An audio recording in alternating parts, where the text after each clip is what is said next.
Sexta-feira, 2 de junho de 2023. Começa agora o Pix News. Veja os destaques desta edição. Parlamentares catarinenses realizam caravana para discutir a participação da mulher na política. Venda de automóveis volta a crescer no país. Estabilização de preços tem contribuído. Estados Unidos evitam default. Surfista realiza projeto 100 dias de tubos no Rio de Janeiro. Artista alemão cria obras que lembram vítimas do Holocausto na Europa. E você vai ver ainda, em Lages, municípios da região serrana recebem nova policlínica. Essas e outras notícias a partir de agora no Pix News.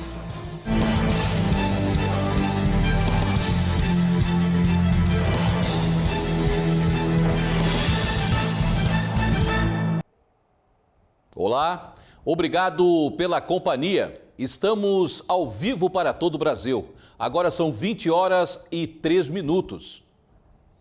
Em Lages, a Associação dos Municípios da região serrana de Santa Catarina inaugurou uma nova sede para a Policlínica de Consórcio Intermunicipal de Saúde. Além da mudança de endereço, a população poderá contar com ampliação no atendimento. Os 28 municípios vinculados ao consórcio de saúde Cisamures receberam oficialmente a nova sede da Policlínica do consórcio. O espaço poderá operar pequenas cirurgias em parceria com a Prefeitura de Lages. O governador do estado, Jorginho Melo, e a secretária da Saúde, Carmen Zanotto, estiveram presentes para formalizar a entrega do espaço, que agora passa a atender na Avenida Presidente Vargas, no bairro Sagrado Coração de Jesus. Criado há 25 anos, o local serve como referência de atendimento no SUS para a população dos pequenos municípios que estão distantes da capital. Na verdade, o consórcio de saúde foi criado para facilitar serviços. Então, na medida que a demanda dos municípios aumenta com relação a consultas e exames, os municípios solicitam ao consórcio de saúde que busquem prestadores. E foi assim que aconteceu, né? A Secretaria de Estado de Saúde participa com repasses, com recursos que foram destinados da Alesc, em parceria com a SES, e aí nós buscamos serviços. O Cisamures é o único consórcio de saúde com serviço de policlínica de Santa Catarina. A nova estrutura possui acessibilidade para todos os consultórios e salas de exames. Com a mudança de endereço, uma área de embarque e desembarque de pacientes foi criada, além da ampliação do espaço para estacionamento. O governo do estado informou que investiu R$1.600.000 na edificação. A nova sede vai oferecer acesso a serviços médicos de alta e média complexidade, por meio de consultas, exames e cirurgias, além de consultas e exames com especialistas. Consultas médicas especializadas, consultas para encaminhamentos futuros, né, para tratamentos, para buscar diagnósticos. Na linha de terapias também, fono, físio, psicóloga, terapeuta ocupacional, nutricionista. Então, existe um volume muito grande de profissionais hoje credenciados ao consórcio de saúde, onde nós buscamos dar rapidez e resolutividade a essas demandas. Em um evento da Escola do Legislativo, promoveu em Cocal do Sul, Santa Catarina, um encontro com lideranças femininas. O objetivo é buscar a igualdade de gênero na política, de acordo com o desenvolvimento a ser implantado pela ONU até 2030. A Caravana da Inclusão da Mulher na Política reuniu em Cocal do Sul mais de 100 lideranças femininas da região sul do estado. O evento foi promovido pela Escola do Legislativo, que é mantida pelo Parlamento Catarinense em parceria com a AUB e a Câmara de Vereadores do município. O objetivo é estimular o debate e a reflexão sobre a realidade da participação da mulher nos espaços de decisão e poder. A escola promove esses debates para que a gente consiga, cada vez mais, trazer mulheres para participarem da política. Hoje nós somos 52% da sociedade, das eleitoras, e somos só 15% em média nos parlamentos brasileiros. Então, ainda temos muito a conquistar e começa por isso, pela participação. A igualdade de gênero na política é um dos objetivos de desenvolvimento sustentável pela Organização das Nações Unidas a serem implantadas até 2030. Para a ex-prefeita de São Cristóvão do Sul e ex-presidente da Federação Catarinense dos Municípios, o papel da mulher na política é fundamental. Entendo que a mulher tem uma participação muito importante, tem uma visão muito precisa e necessária, mas a nossa democracia não democrata, ela ainda está aquém de construir espaço suficiente para a mulher. Então ainda precisamos falar da inclusão da mulher na política. A professora de Direitos Humanos da Unesc, Fernanda da Silva Lima, destacou a importância da preocupação com a diversidade. Quando a gente está falando das mulheres na política, a gente está falando de várias mulheres, né? Uma pluralidade de mulheres, são vários corpos, somos muito diferentes, né? Então é importante que quando a gente pense a potencialidade, né, de trazer para o campo da luta, para trazer para o debate político, para pensar as candidaturas de mulheres, que essas mulheres possam ser representadas a partir de mulheres negras, mulheres brancas, mas em situação de vulnerabilidade, mulheres com deficiência, mulheres trans, travesti, é muito importante. Principalmente porque os cargos eletivos possibilitam algumas mudanças estruturais. A ex-deputada estadual Ada De Luca também faz parte da caravana e falou sobre a importância da iniciativa. Eu acho que é um encontro que nós temos que fazer, independente de ter cargo político, de não ter cargo político, mas de quem luta pelas minorias, né? A favor dos idosos, a favor do jovem, a favor das classes menos favorecidas. Esse evento tem que ter, no mínimo, uma vez por mês em toda Santa Catarina. Sozinha nós não fizemos nada, nós dependemos das mulheres também para termos voz mais forte. E isso é a importância desse evento. E o mercado de automóveis voltou a apresentar números positivos após resultados desanimadores durante a pandemia, quando os preços aumentaram. O setor de seminovos e usados é um dos que mais cresce. Neste ano, até mesmo os novos tiveram um crescimento nas vendas, mas nada supera os números de antes da pandemia. Uma recuperação lenta, mas que vem trazendo esperança para o setor de automóveis no país.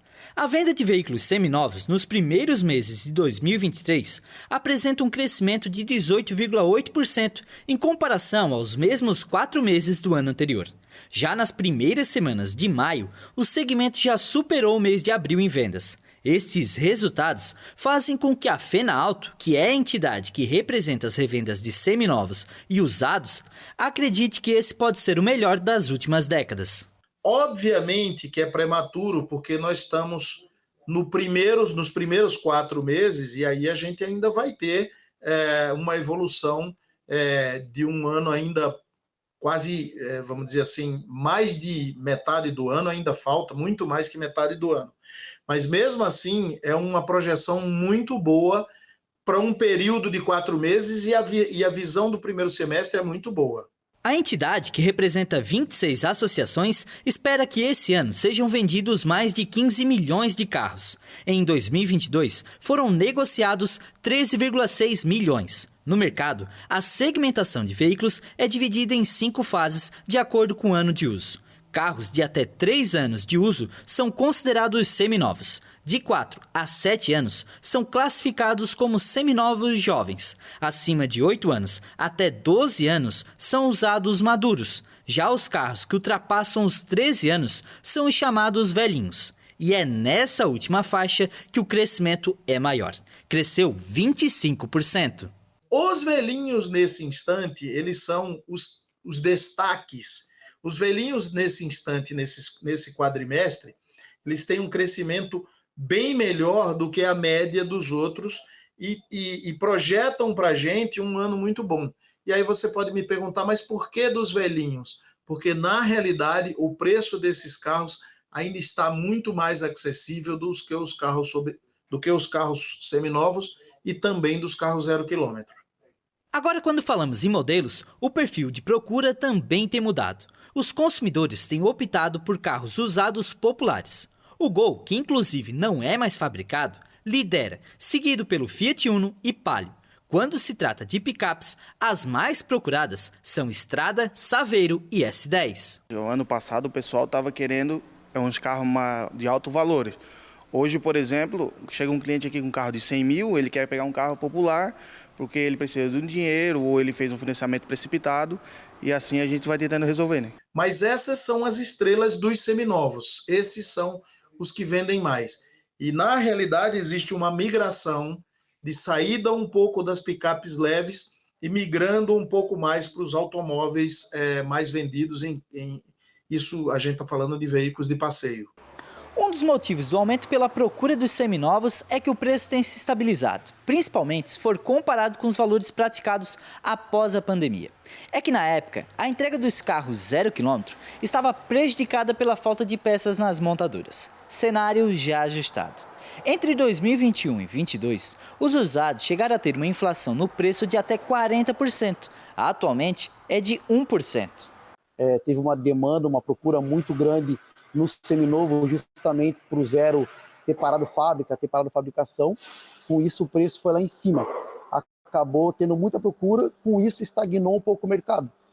A pessoa, isso é no meu ponto de vista, ela ficou com medo de comprar um carro e, de repente, começar a desvalorizar no futuro. É o que aconteceu no cenário do último ano para cá, onde o carro começou a ter uma desvalorização contínua. A previsão é de continuar tendo uma desvalorização esse ano, porém não tão drástica quanto foi ano passado. O carro seminovo, ele está mantendo o preço, e o carro de alto valor, ele está decaindo o preço, está caindo um pouco mais.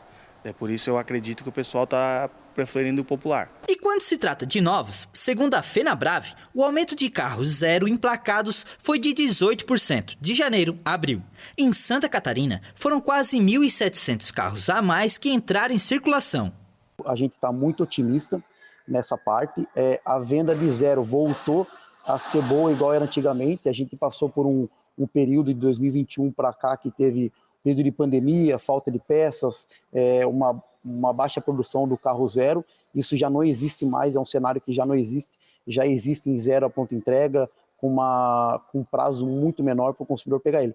Então, eu acredito que a procura do consumidor no carro zero ela vai aumentar. Esse ano já vem aumentando, a gente tem números que podem provar. Embora pareça um resultado positivo, se comparar com os resultados de 2019, a queda no mesmo comparativo chegou a mais de 32%. O que para esta economista pode ser um resultado que vai além da questão econômica. Para ela, os números podem nunca mais voltar a ser como era antes. É uma questão de mudanças no comportamento e as experiências que a humanidade passou durante esses anos de pandemia. A gente está vendo aí uma mudança de padrões mesmo de comportamento da sociedade como um todo, principalmente com a vinda da tecnologia, né? Mais uma vez o desapego do jovem de querer dirigir, de querer ter seu carro. Então eu vejo que o cenário daqui para frente ele é um cenário diferente. E certamente a gente vai começar a ver, talvez até as indústrias começarem a se mover de alguma forma para poder sobreviver. Ou elas vão querer realmente nichar muito naquele público que quer o carro de luxo, que tem isso como um sonho, ou vão começar a fazer campanhas querendo talvez incentivar o jovem a ter seu primeiro carro. A gente vai começar a ver que o mercado vai sentir isso, vai sentir que foi uma mudança de comportamento e vai começar a tentar se adaptar para retomar essas vendas antes da pandemia. E você vai entender mais sobre o motivo no qual o país não tem mais conseguido manter os chamados carros populares na segunda reportagem da série. Vamos mostrar também que os índices de juros aplicados atualmente tem afetado nas vendas de automóveis no país. 7 da manhã, praia de Copacabana. O cenário é mais uma longa lista de ondas surfadas que atualmente o surfista Thiago Costa é idealizador de um projeto.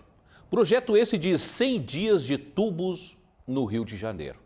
Desde 2018, ele desafia e inspira outros surfistas.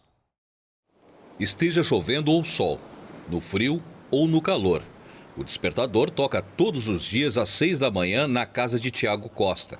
Essa é a vida do surfista idealizador do projeto 100 dias de tubo no Rio de Janeiro, lançado em 2018. Isso é legal. Eu acho que o tubo, né, eu acho que é um momento mágico, né, do esporte, assim, né? É claro que você tem diversas manobras, tudo, mas eu acho que aquele momento de você estar envolto pela onda, né, aquilo é como se fosse realmente algo, a mim, pelo menos, me dá uma sensação, assim, de um renascer, sabe? É como se eu estivesse saindo do útero da mãe natureza, começando a vida novamente. Então... Para alcançar o objetivo, Thiago roda diversas praias da cidade maravilhosa. O projeto dele tem uma coisa de explorar diferentes praias e de procurar, de todo dia estar tentando surfar, mesmo que o mar esteja ruim, de mostrar que a praia não precisa ser só aquela praia com solzão, aquela praia padrão, né? Então acho que até para os próprios surfistas ele desconstrói um pouco aquela coisa de uma onda perfeita e tal. A coisa dele é surfar, procurar uma onda todo dia, sabe? Então acho bem legal o projeto. Copacabana é um lugar difícil, né? Uma onda rápida, então sempre tem uma adrenalina. Tô excitado aqui, diria. Ver se eu consigo pegar uma onda boa lá. Parece que é ondas boas. Vamos ver. O desafio, que consiste em pegar 100 tubos no ano, foi criado depois que amigos pediram que ele postasse fotos de sessões de surf nas redes sociais, para incentivar quem reclamava da falta de ondas boas e, por isso, parou de surfar. Pô, o cara pega tubo todo dia, meu irmão, inspiração pra gente.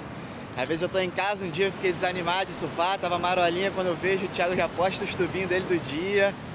E é isso aí, mano, energia maneiríssima, sempre na busca, o moleque ama o que faz, tu vê, tá na cara dele que faz por amor, né, irmão?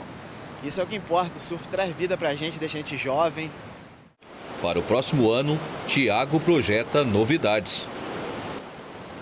O ano passado eu perdi minha câmera e eu vou ver se no fim desse ano eu compro uma nova câmera pra gente começar o ano de 2024 aí. Quem sabe tentando puxar 200 tubos. Eu acho que vai ser difícil, mas vamos tentar. Eu acho que o desafio é esse, né? A vida é sempre um eterno desafio, o surf é um desafio. E a Organização das Nações Unidas para a Alimentação e Agricultura anunciou nesta sexta-feira que os preços mundiais dos alimentos registraram queda em maio, após a considerável redução dos custos dos cereais e também dos óleos vegetais. O Índice de Preço dos Alimentos da Organização das Nações Unidas para a Alimentação e Agricultura, que segue a variação mensal dos preços internacionais, recuou 1,6% na comparação com abril. A queda em maio ocorre por causa da considerável redução do custo dos cereais e dos óleos vegetais. O índice de preços dos cereais retraiu 4,8% em um mês, consequência da queda de quase 10% do custo do milho, que teve uma demanda menor das importações. Os preços do trigo caíram 3,5% pela renovação do acordo que permite estabelecer corredores marítimos seguros no Mar Negro para transportar cereais ucranianos. Os preços dos óleos vegetais registraram queda ainda mais expressiva, de 8,7% em ritmo anual, o que significa um custo menor do que em maio de 2022. A safra excepcional de soja no Brasil, a grande oferta de canola e girassol e o aumento da produção de óleo de palma de difícil exportação também provocaram forte impacto sobre os preços. O índice de preços do açúcar, no entanto, aumentou 5,5% em maio e registrou o quarto avanço mensal consecutivo. De acordo com o levantamento, a disponibilidade mundial de açúcar enfrenta problemas ao mesmo tempo que existe uma preocupação com o impacto do fenômeno meteorológico El Niño nas colheitas da próxima temporada. E você vai ver a seguir: Biden tem nova queda. Região serrana catarinense recebe nova policlínica. E ainda, as obras de um artista alemão que fazem homenagens às vítimas do Holocausto na Europa. Voltamos já.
somos emoção e razão.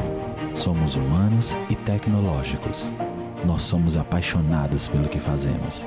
Esta é a nossa vocação. Hospital Veterinário Vital. Unidade Laguna, Unidade Imbituba, Garopaba. Estamos de volta e agora são 20 horas e 23 minutos. E o presidente dos Estados Unidos, Joe Biden, tropeçou e caiu nesta quinta-feira. O democrata participava de uma cerimônia na Academia da Força Aérea dos Estados Unidos. Uma nova queda do presidente americano Joe Biden. O democrata de 80 anos tropeçou e caiu nessa quinta-feira no local onde ocorria um evento da Academia da Força Aérea, no estado do Colorado. Biden havia acabado de fazer o discurso de formatura da academia e estava caminhando até a cadeira quando caiu.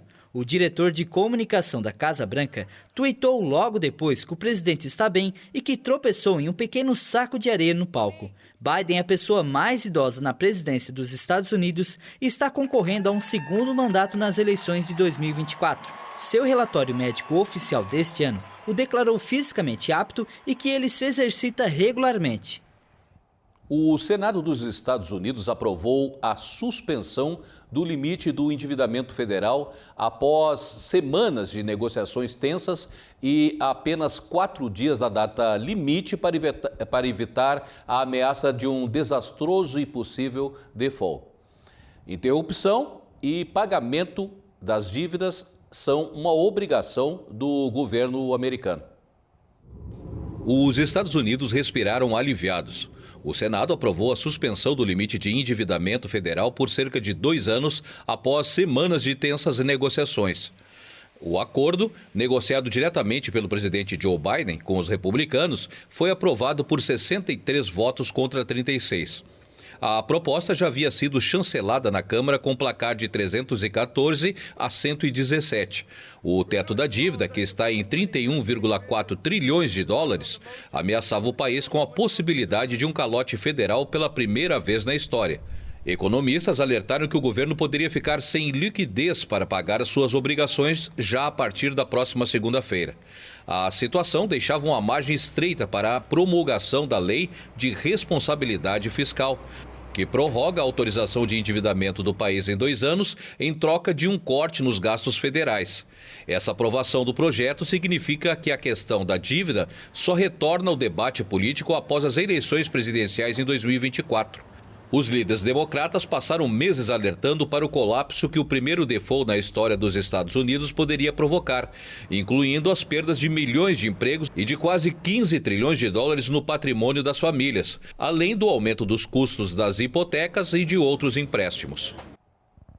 Ao menos 45 sacos contendo restos humanos foram encontrados em uma ravina no estado mexicano de Jalisco, no oeste do país, durante a busca por 8 jovens reportados como desaparecidos nos últimos dias.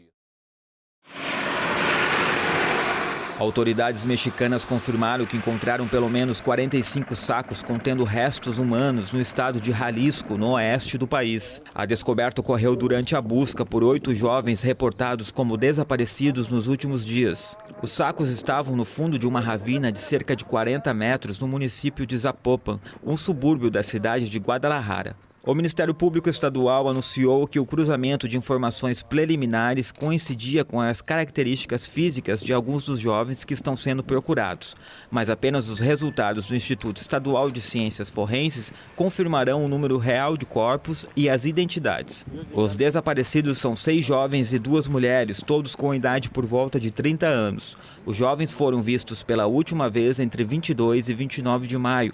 O grupo trabalhava em um centro de atendimento telefônico. De acordo com um balanço divulgado no fim de 2022, Jalisco é o estado mexicano que registra o maior número de desaparecidos, com mais de 15 mil pessoas. Os chanceleres dos países do BRICS afirmaram que o grupo está aberto a incorporar novos membros, em sua busca por alcançar um reequilíbrio da ordem mundial. Foi durante conversas nesta quinta-feira, dia 1º, na África do Sul. Os ministros das Relações Exteriores do Brasil, Rússia, Índia, China e África do Sul se reuniram na cidade do Cabo, África do Sul, nesta quinta-feira para uma conferência de 2 dias. Os países do BRICS estão abertos a incorporar novos membros ao grupo, em sua busca por alcançar um reequilíbrio da ordem mundial. Como vocês sabem, a África do Sul é a atual presidente do BRICS e concordamos em nos concentrar nos BRICS e na África como as principais áreas temáticas, focadas em acelerar as parcerias entre a África e os países dos BRICS, bem como direcionar essa parceria para um crescimento inclusivo acelerado.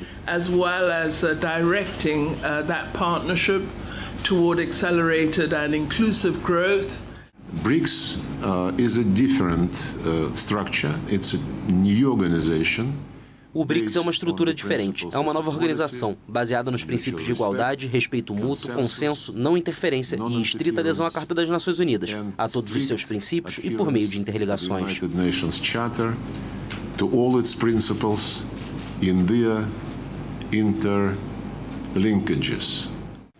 It is therefore imperative that BRICS members.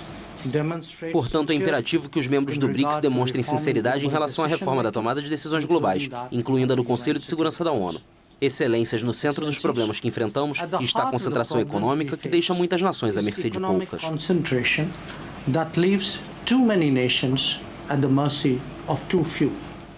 Conversas precedem uma cúpula de chefes de Estado previstas para agosto, que se tornou um problema para o país anfitrião, a África do Sul, devido à impossível presença do presidente russo, Vladimir Putin.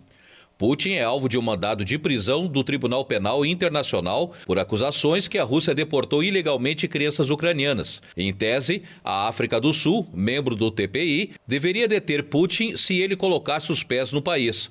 O encontro desta quinta-feira teve a guerra da Ucrânia como pano de fundo, do lado de fora do local onde os chanceleres se reuniram. Manifestantes pró-Kiev fizeram um protesto, com bandeiras ucranianas e trajes tradicionais. Stop Putin! Stop the war! Mais de 100 mil paralelepípedos da memória lembram vítimas do Holocausto na Europa. A obra é de um artista alemão. Quase 30 anos depois do início de um gigantesco projeto para homenagear os mortos no Holocausto, o solo europeu já conta com mais de 100 mil paralelepípedos da memória, que relembram o trágico destino das vítimas do nazismo. Quando o escultor alemão Günter Denig iniciou a obra, cujo nome em tradução livre é Pedras em que Tropeçamos, a Alemanha não podia imaginar que 3 décadas depois, esses paralelepípedos estariam presentes em mais de 20 países europeus. Esses pequenos cubos de 10 centímetros levam uma placa de latão com uma vítima, a data de nascimento, deportação ou de seu exílio, e caso se conheça, a data da morte. As peças são colocadas no chão em frente à antiga casa da vítima.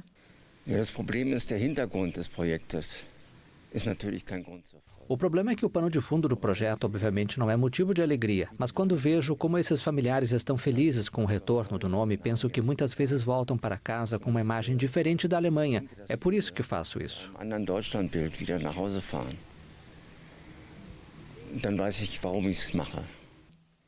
Na sexta-feira passada, Günter instalou a pedra de número 100.000 em Nuremberg, sul da Alemanha, onde foram adotadas leis sobre a proteção do sangue e da honra alemães, que privaram os judeus do país de seus direitos. E o deputado estadual Maurício Peixer, do Partido Liberal, esteve nesta sexta-feira, cumprindo agenda no litoral sul catarinense. Mais cedo, em passagem por Garopaba, eu conversei com o deputado aqui na sede da Pix TV. Os principais assuntos da entrevista você confere agora.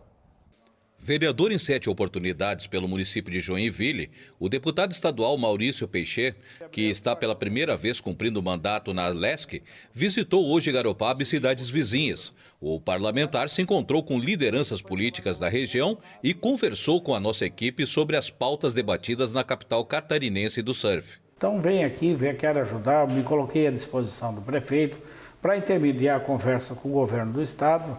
Ele já fez alguns pedidos, o padre também fez um pedido da igreja São Joaquim, restauração, e a gente vai trabalhar e vai estar mais presentes aqui em Garopaba sempre que possível. O parlamentar tem trazido para a LESC as bandeiras do conservadorismo, defesa da vida, da Igreja Católica, educação, saúde e infraestrutura. Mas também na Assembleia Legislativa é o local onde que a gente atende as pessoas, principalmente prefeitos, os seus anseios, a sua satisfação, o que eles precisam.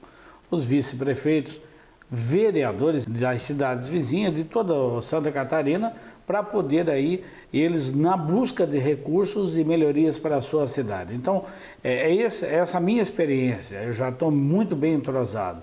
E com o governador Jorginho Melo, que está fazendo já desde o início do mandato uma excelente gestão, tenho certeza que nós ficaremos muito bem. Maurício ainda comentou sobre assuntos nacionais. O parlamentar criticou a visita recente feita pelo ditador venezuelano Nicolás Maduro ao Brasil. Inclusive foi autor de uma moção de repúdio que foi aprovada pelos demais deputados. Nós não podemos aceitar isso. O Maduro é um ditador, é um genocida, ele é um genocida. Ele é o narcotraficante.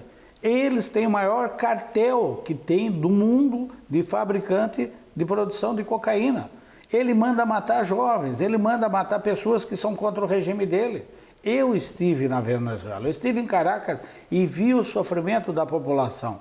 Eu vi o sofrimento dos jovens acampados na praça, sendo maltratados, que batiam neles. Isso não é democracia. E ele sendo recebido no Brasil como chefe de Estado, tapete vermelho, e ainda dizer que a Venezuela está num caminho bom, que não é como se fala, que o Brasil não tem esse caminho, pelo amor de Deus. O deputado fez mais críticas ao governo federal. Para ele, indicação de Zanin para o STF é uma mentira de campanha. Pois é, vocês viram um vídeo rodando por aí, pré-campanha, no debate. Ele falava assim, ele condenou indicar amigos para o STF. Eu não vou fazer isso. Está aí, todo mundo está vendo, está rodando nas redes sociais, que ele não ia indicar amigos para o STF. Mas a gente não acredita nada no que ele fala, né? Não sei se conforme ele estava, o estado dele que ele estava, mas agora ele indicou um amigo. Que feio, né? Isso é mentir para a população, mentir para as pessoas. Infelizmente, muitos não conseguem ter acesso à informação. Por isso eu quero parabenizar a imprensa séria, a imprensa boa, que ela passa, sem puxar lado, sem estipular lado, mas que faça centrado, sem aí prestigiar ou privilegiar alguns. Ele ainda comentou sobre a importância dos três poderes respeitarem os limites e os cumprimentos dos deveres, o que para o parlamentar corre-se o risco de ser ultrapassado. E eu vi do ministro lá, eu estava lá em Brasília, ele dizer, olha, se o Congresso não fizer a sua parte, o Ministério da Justiça vai fazer. E se o Ministério da Justiça não fizer, o Supremo vai fazer. Isso não é respeitar os poderes. Nós temos três poderes constituídos, nós temos que respeitar ele. O poder legislativo é o poder que representa o ser humano, o nosso munícipe, a nossa pessoa. E eles representam. É a democracia, é o equilíbrio da democracia. Então, já pensou se há intervenção? E ele falou isso, podia intervir no Estado, na Câmara Federal. Nós não podemos aceitar de jeito nenhum. Daí sim, nós iremos partir para uma Venezuela. O parlamentar segue a agenda pela região e deve participar da festa de Corpus Christi em Joinville. E essa edição do Pix News fica por aqui. Nós nos vemos amanhã, às 8 da noite, no Pix News especial de sábado. Lembrando que você pode rever esta reportagem no nosso site, pixtv.com.br. Continue ligadinho na programação da Pix TV. Obrigado pela companhia, uma boa noite e até amanhã.